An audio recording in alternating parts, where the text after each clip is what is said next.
Goedemiddag, dames en heren. Good afternoon, ladies and gentlemen. This morning we investigated truth during the lectures and in the workshop. We saw that truths do not stand on their own, but differ from person to person.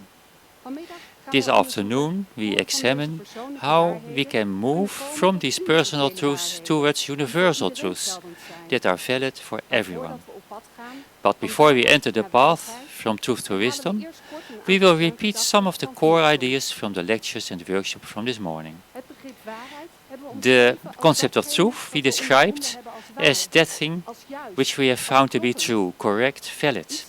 Something is true for us when it is concurrent with our own experiences and the knowledge we have gained.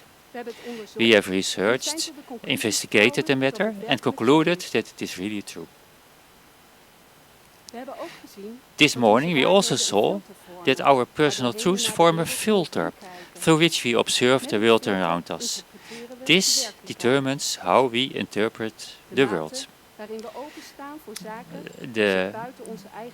The extent to which we are open to matters that lie outside our truths, that we determine ourselves. It goes without saying that if you really want to come to a grander truth, you try to build an all-encompassing image in which everything has its place. We also paid attention to the importance of wonderment. The state of wonderment is an excellent attitude to make your truth grow. A personal truth can eventually develop into a universal truth. A universal truth is characterized by the fact that it is in accordance with the truth found by others who also did research in this area. A universal truth is no longer limited and individually determined, but is universally valid and timeless. It really offers insight into something. You can come to universal truths on your own, but it is much easier when you cooperate with others and discuss everyone's best ideas in an impersonal way. It is quite a challenge to develop smaller truths into universal truths, but it is absolutely possible. By applying your found truths in everyday practice and by refining them, you see the range and validity of the found truths growing. If they are universally applicable, then they are universal truths. Universal truths are fundamental and unequivocal. When we apply universal truths in the practice of everyday life, and when we are truly knowledgeable in a certain area, and have really penetrated to the core of that matter, we start to recognize the same universal patterns in other aspects of life. We see that an atom is a solar system in miniature, and that the process of development of the 4 seasons can be applied to a human life, for example. In Theosophy, we call this universal principle as above, so below. We discover that universal principles and truth are not separate.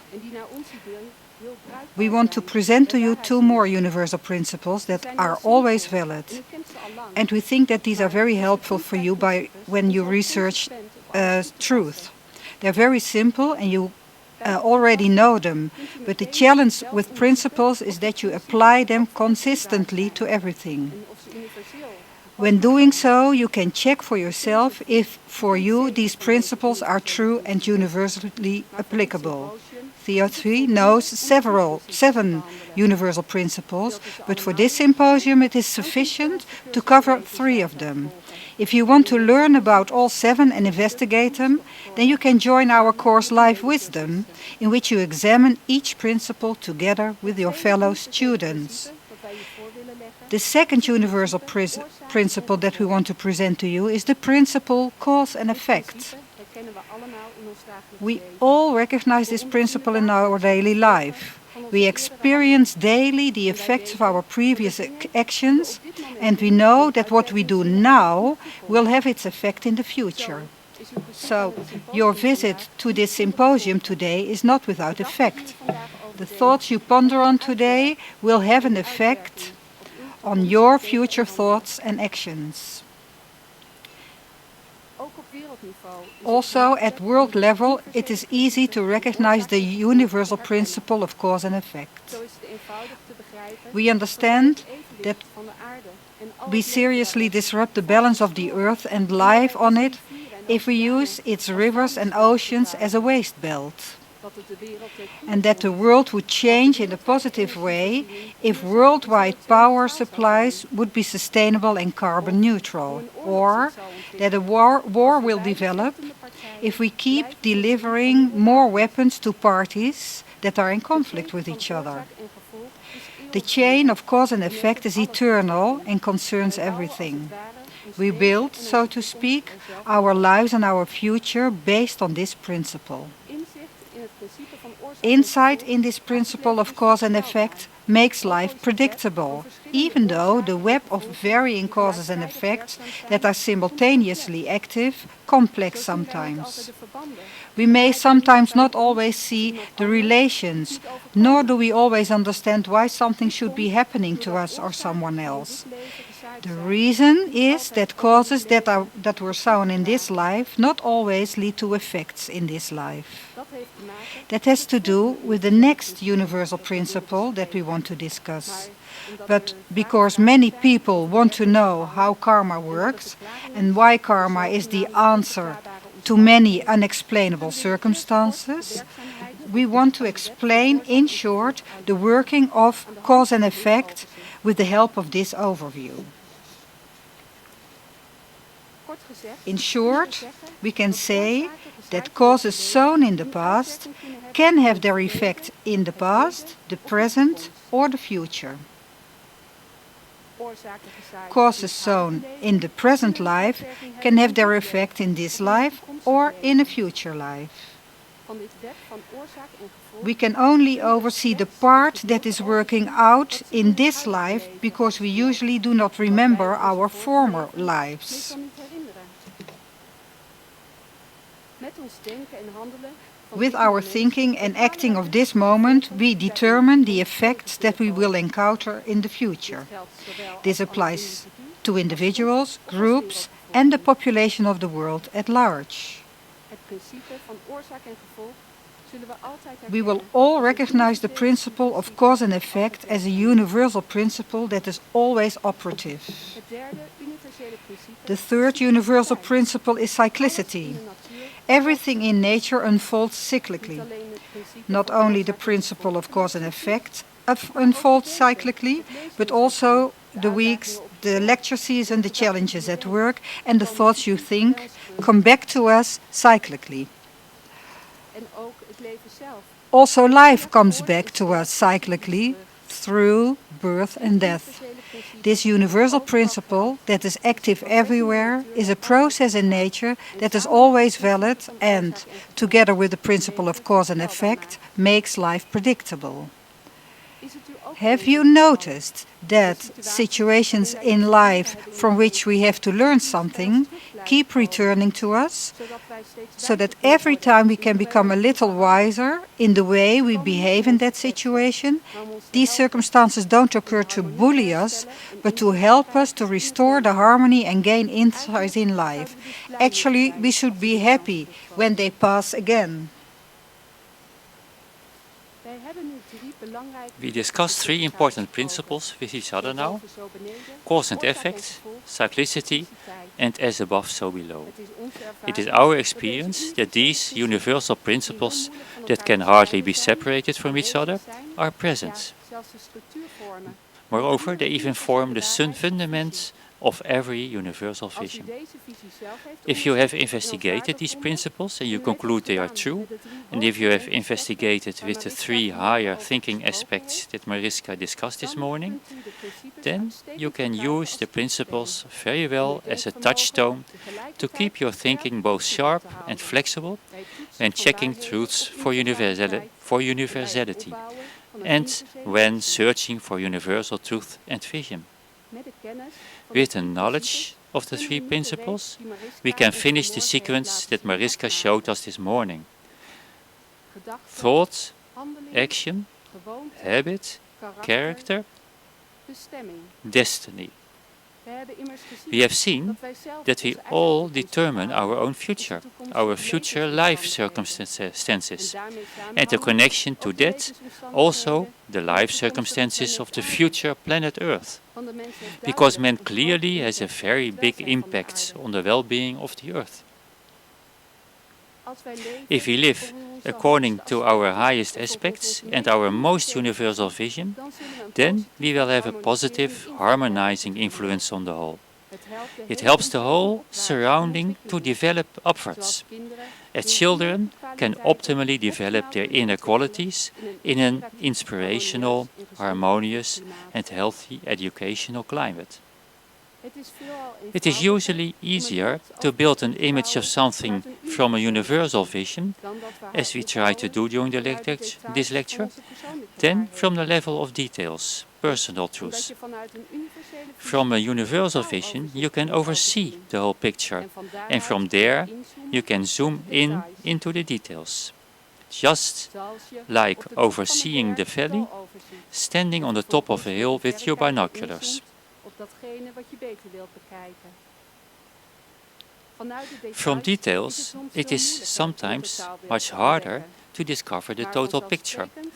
Of course, in the end, you should come to the same universal picture from both sides. When we develop a universal view of a harmonious and healthy world, we realize that this can only be the case when all the people living in this world are harmonious and healthy. This can be achieved in the best way when all humans build up a common universal view and live accordingly. Nowadays, as all parts of the world are so intensively connected to each other, and we are informed about all things happening worldwide and what kind of ideals prevail, and how our appliances and food come to us from all over the world, it is simply not realistic anymore to build up a universal view without involving all living beings of the planet. If we would refuse that, we are sure that we are living in a bubble. Our thoughts and acts have an impact on all other humans as well as all other beings of this world. The mental sphere of the earth, the sphere for which we as mankind are responsible, is the sum total of all the truths that people have and which they follow in their lives and acts. This mental sphere continuously influences us. It determines how healthy and harmonious the world is. So, by acting from a universal view on a harmonious and healthy world, you contribute to a harmonizing influence on the whole. Of course, we realize that worldwide problems are often complex. They were not created in one day and cannot be solved in one day, but each attempt is a step towards the desired result. Important is that we ourselves live according to our most universal view and that we do not yield to the lower influences that we can observe around us. All the rest we can leave to the sequence thought, act, habit, character, destiny.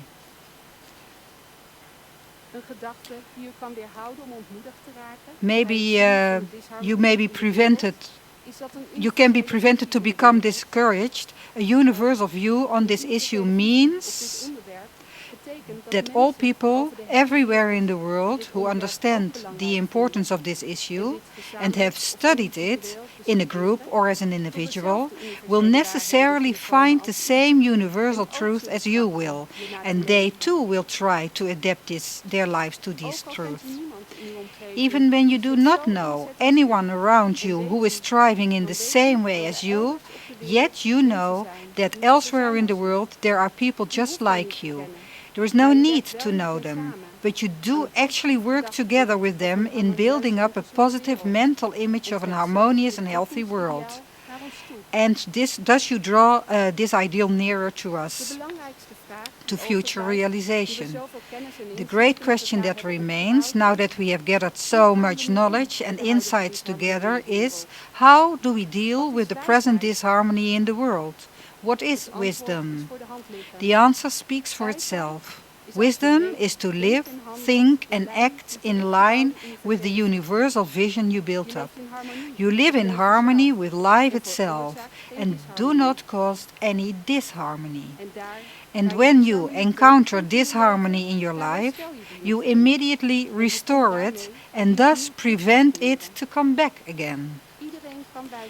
Everyone can act wisely according to his view on the totality and his will to live from this standpoint. Thereby we notice that it is almost impossible not to act according to the view you built up yourself. Just as truth, as we said earlier, are filters through which we see the world around us, just the same can be said about our universal view. We become our life view and we make it more and more perfect. So, the development of wisdom is a key to reach a harmonious and healthy world. Wisdom gives us insight in the solutions for the disharmony that we now produce together, or which we face now as the result of the disharmonious actions of former generations. Wisdom is related to insight, discernment, so to the sixth aspect of thinking that Mariska described. Because he sees the interconnections, a wise human lives in his life in harmony with his environment. The second key to create a healthy and harmonious world, mentioned in the title of this symposium, is compassion. Compassion goes a step further than wisdom and has even greater positive impact on the world. It is a condition of consciousness in which you realize that you are one with the totality. It means that you attune your thoughts and acts in such a way that these are in the development, that these are all aimed on the development of the whole, and on that you form your personality. It arises from the seventh aspect of thinking, notion of unity. Someone who possesses wisdom will take care that he will not create any disharmony in his own life. But someone who lives from compassion only works for the great totality. His motive will always be to help other beings. By practicing this, you steadily grow in knowledge and wisdom, and your universal view will continuously expand. But you do this only to be able to share it with other people, to help them in their development. In this way, you can show them that unity, cooperation and compassion are the foundation of all life, and how valuable it is to apply these thoughts in daily practice, as only this contributes to a harmonious and healthy world. This mental attitude of compassion is the natural consequence of the universal view that we have developed. It is the greatest, all-encompassing universal truth. In the Theosophia, compassion is also called the law of laws, or the cement of the universe. Be not scared off by this idea, and do not distance yourself from it, but let yourself be inspired by the magnificence of these thoughts, and keep the principle as above so below in your mind. The point is that we, by our ideal, choose the direction in which we want to develop ourselves, and become aware of our motive. Over time, our knowledge and insights will keep growing, and we will increasingly be able to contribute to a healthy and harmonious world. You do not stand alone in your attempts to contribute to a healthy and harmonious world. Many people work for it. Some people work for a fair distribution of food and water, others for establishing good education for everyone, or the sharing of knowledge. As students of Theosophy, we are active on the plane of the three highest aspects of thinking, to stimulate people to think self-consciously and build up an ideal image which is as comprehensive as possible and to live according to this ideal. In I.S.I.S Foundation, our work company, the four letters I.S.I.S meaning International Study Center for Independent Search for Truth, we continuously search for truth, and we cordially invite all people to participate in this endeavor during our lectures and courses, because together we grow much quicker in wisdom than alone.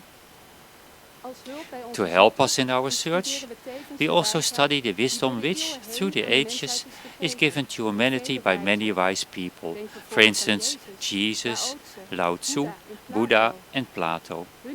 Their ideas are all based on the same universal principles that we have discussed with each other today. If you investigate this, you will see that all religions and all cultures in all ages have taught the same universal view and ethics. You can get more information about this at our literature stands. There you can look into several books full of universal wisdom. Another help during our quest for wisdom and compassion is the help of people who are further advanced on the path of compassion than we. Often we are not aware of the existence of this group of humans, but their existence is a logical fact. These human beings have allied themselves to a tradition which already exists for many centuries. Through the centuries, they pass their knowledge and wisdom to all those who, like themselves, have chosen to live for the harmonious development of all beings. So, these human beings are men who are more evolved than we presently are. They have built up a very clear insight, a universal view, and a vast wisdom about the development of all life in all its aspects. They help people from over the world to discover increasingly greater truth and natural laws, and inspire them to live in their higher aspects and to use this knowledge and wisdom for the benefit of their fellow men. By acting in such a way, they actively cooperate with the laws of nature. The historically known great thinkers, wise men and spiritual teachers were all inspired and helped by these masters of wisdom and compassion. Thus, extending over the whole planet, there is a network of people that have chosen for compassion and actively work for the benefit of a harmonious development of all beings.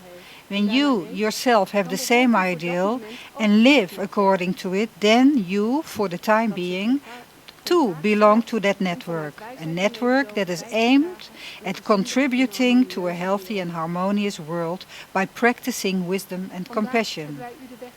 Today we showed you the way towards a wise way of living. We can imagine that during this journey from personal truth to wisdom and compassion, you may have lost the overview. That's why we will finish by giving you a short description of the path we talked about, because you can learn to live wisely. Let's assume you are confronted with a problem. In that case, firstly, adopt an attitude of wonderment and keep that attitude during your whole investigation. This means having an open mind, searching for greater truth. Then, find out which truths are related to the problem. Test whether these truths are universal or not and expand them to universal truth. You may accomplish this by looking to the question with your three higher aspects of thinking, your intellect, your insight and your sense of unity. And you can be inspired by the universal principles that we have discussed and that are all involved in the problem, the principle as above so below, cause and effect and cyclicity. Now, create a universal vision directly relating to the problem. The ideas and keys of great wise men from past and present can be helpful to create this clear vision. Next, on the basis of this grand vision, you find out how you can wisely deal with the problem. Then think, act and live in accordance with your universal view. You will experience that your universal view will expand continuously and inspire other people to walk the path of wise living by being yourself an example of compassionate and life-withing. Thank you for your attention.